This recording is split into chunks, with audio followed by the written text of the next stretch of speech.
Welcome back. Looks like other countries are starting to dump American treasury bonds. So that is affecting the economy, and it will continue to.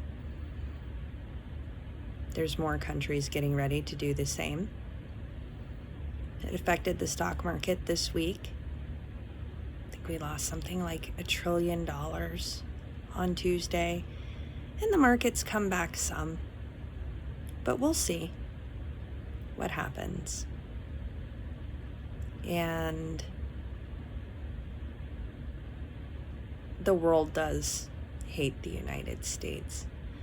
I was listening to another video that I fully agree with, that yes, the world hates the United States and Israel at this point. And this video was making the point that when our economy fails, when, not if, when, and it's been a long time coming, we won't be able to fund Israel anymore. We have isolated ourselves internationally from the rest of the world, from our allies, our longtime allies. We are isolating ourselves economically and militarily. We will become an island unto ourselves. And they hate us. And when we can't help fund Israel and defend them with our military, our funding, all the things that we give them. I mean, it's their military, but we pay for it. We give them the money and the technology and things. We have a back and forth with them. And when we can't fund them, they are leaving themselves wide open. We are leaving ourselves wide open.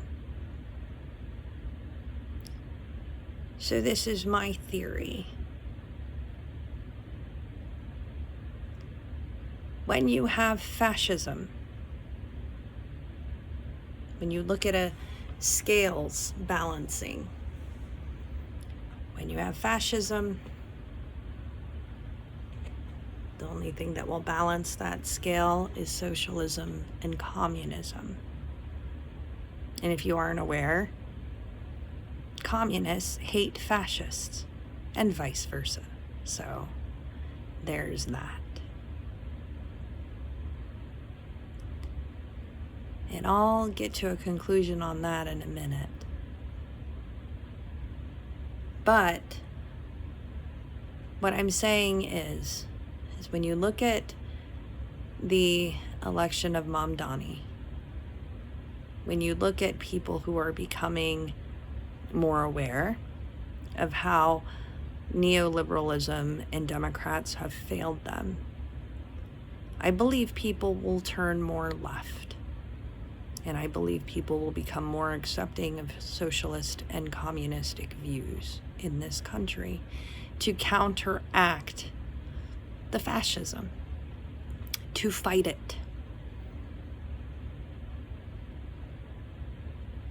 The Soviets would have won fighting the Nazis in World War II, whether the United States got involved or not. They would have eventually won anyways, without us.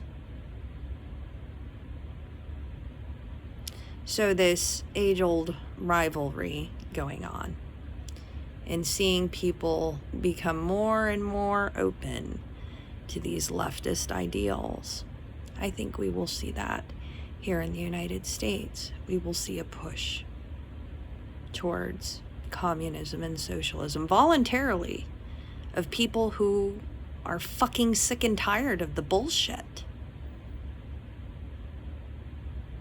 And there are certain points to it that will draw people. The idea of redistributing wealth, the equality in those ideals, against, fighting against racism, fighting against gender issues. If we would take these Marxist ideas and implement them with a Western twist, with a socially liberal twist, people might fight to make that something here. This is my belief. And my theory is people will eventually welcome Putin here in the United States for different reasons. I believe the right and MAGA will say, oh, Putin's not that bad because Trump told us so, because MAGA and Trump can, handle Putin and this and that, and he's not that bad. And then you will have people on the left side who may want that here to deal with the fascist problem that we have. They will welcome it. I see it as an inevitability. I don't think Putin and Russia, Soviets, will be happy until they march westward again and take Poland back and get back to Germany. I think that's part of their goal. And I think that their ultimate goal would be to take the United States here. Only in the Cold War, we were afraid that they would take it by force. And I think that what we have done is that we have set ourselves up to where people will welcome them. Now, I myself am not a communist. I see a lot of beneficial things in Marxism. Not a fan of Stalinism. I'm not a fan of authoritarianism at all. I do not like Putin's war crimes, these things, bad stuff. Although, compared to Trump, he is much more charismatic and intelligent.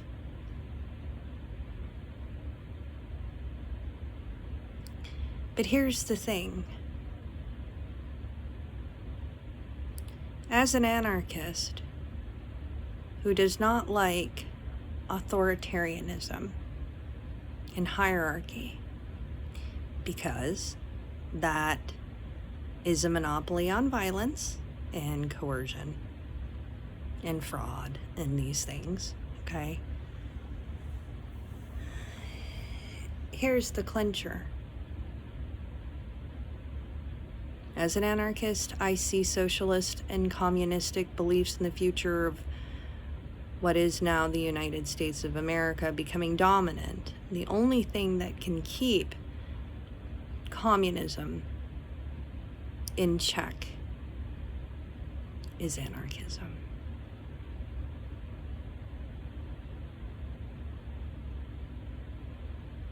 Think about that for a minute. Do I think that we need something new in this country? A system that we have never tried? Yes, we do. And the beauty of this country is that we are a melting pot. The innovation that we have had in the past. The creativity that is distinctly American, that more recently has kind of gone down the toilet because of capitalism, elitism, authoritarianism, militarism, all of these things. But I think with a socially liberal mindset, that we can take what is good about this country and its people, and we can come up with something new. Do I believe Marxism is the answer? No. Do I believe it's an inevitability at this point? Yes. But that's my theory. And again, I believe anarchism is the only thing that will be able to keep communism in check. And I think, honestly, the biggest fault with communism has been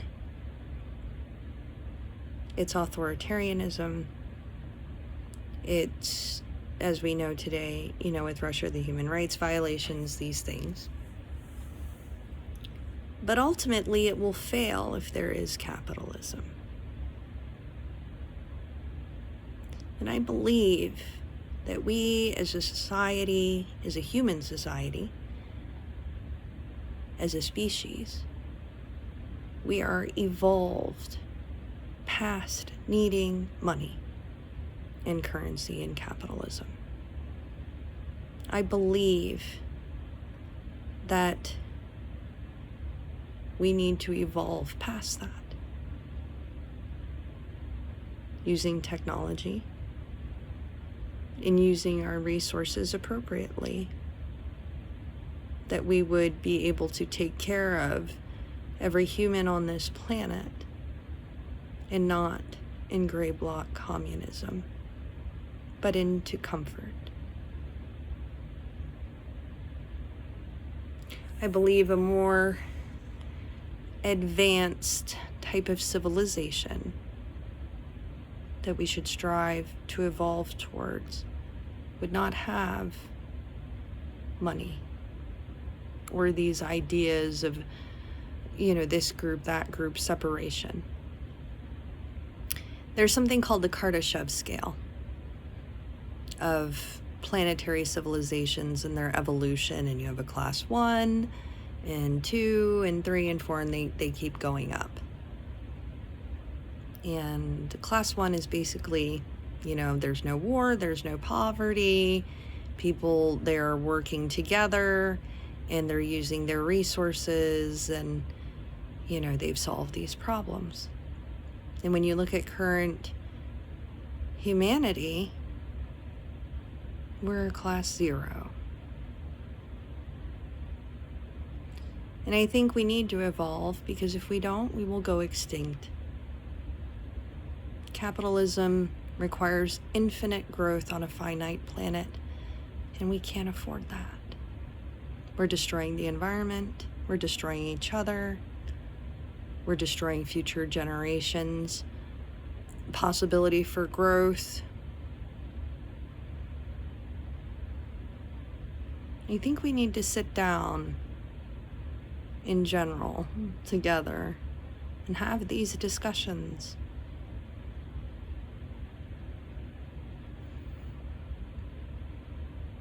Very seriously and deeply. I'm sure they've been going on for a while, as long as I've been alive, but it's always been limited to red or blue, or capitalism versus communism, and the lies that we were told in schools, in churches, and by people who were benefiting from the system. We saw poverty as a sign of personal failure, when it is inherent to the structure of this system. The system is not broken, and it cannot be fixed by voting, because the system is functioning as it was designed to. And the problems we're seeing today are, like Marx said, that this is end-stage capitalism. This is what happens. And part of end-stage capitalism is a rise of fascism, which we're seeing today. But I think we can do better as a species, as humans. I think we can come up with something new to take the best of all of it and ourselves and work together. Because if we don't, we're fucked. And maybe certain other countries will benefit or survive longer, but they'll face the same ends if they don't deal with capitalism. I believe in a true meritocracy that holds life, human life, and all life, planetary life, environmentally, is inherently valuable. And that true wealth is measured in time, in one's own personal character and integrity, that is renewable every day, that we can choose how we want to be and behave, and how we serve each other in our communities is the value that we bring and should be judged by. That should be our worth, not something imaginary that we arbitrarily give value to, that creates suffering, that can be hoarded, that can be earned without actually inherently deserving it. We can do better. Now's the time we need to brainstorm. And we need to prepare for all of these things. But I do believe we need to pay attention to where people are being swayed to in this country. Just to keep tabs on it. Not in a bad way, not in a fearful way, but to be prepared. Keep an eye on that and what happens with Israel. See you next time.